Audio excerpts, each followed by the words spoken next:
Luther King says he does not intend to cancel plans for an open housing March Sunday in the Chicago suburb of Cicero. Cook County Sheriff Richard Ogilvie asked King to call off the march, and the police in Cicero said they would ask the National Guard to be called out if it is held.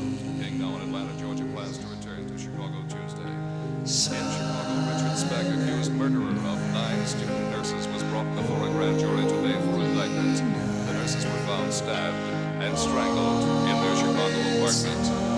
In Washington, the atmosphere was tense today as a special subcommittee of the House Committee on Un-American Activities continued its probe into anti-Vietnam War protests.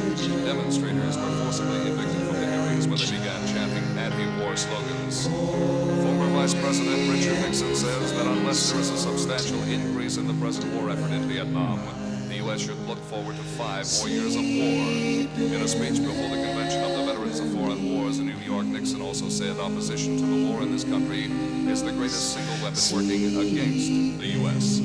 That's the 7 o'clock edition of the news. Good night.